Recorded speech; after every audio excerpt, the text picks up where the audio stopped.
રેણુકાબેન કરીને અમારા એક ક્લાયન્ટ છે, પરદેશ જવું છે, વિદેશ ભણવું છે, મને થોડું સોનું જ્યારે ઈચ્છા થાય ત્યારે હું લઈ શકું. એમણે એવું કહ્યું કે મને થોડું દાન પણ કરવું છે, મહિને વધારે નહીં પણ 8-10 હજાર રૂપિયા દર મહિને હું દાન કરી શકું એવું કોઈ ગોઠવી આપો. પછી એમણે એવું કીધું કે ક્યારેક ક્યારેક સામાજિક પ્રસંગો કે ઘરના સંજોગોના કારણે એવું બને કે ઇમરજન્સીમાં કંઈક પૈસાની જરૂર પડે, તો જ્યારે પૈસાની જરૂર હોય ત્યારે પૈસા હોતા નથી. એટલે મેં કહ્યું કે રેણુકાબેન આટલી બધી ઈચ્છાઓ તમે એક સાથે કહેશો તો આનું કેવી રીતે સોલ્યુશન લાવીશ? તો કે એટલા માટે તો તમને મળવા માટે આવ્યા છે.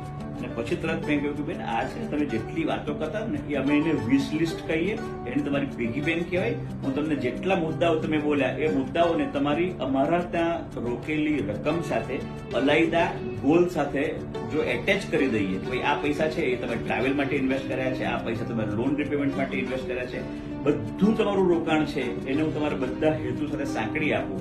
અને એમણે તે એટલી નિરાંત થઈ ગઈ કે વર્ષોથી હું તો આ બધી વસ્તુ મગજમાં લઈને ચાલતી હતી. તમારી ઓફિસ પર આવ્યા, તમારા છોકરાઓએ સમજાવ્યા અને આજે હું નિશ્ચિંત થઈ ગઈ. તમે પણ આવી નિશ્ચિંતતા અનુભવો.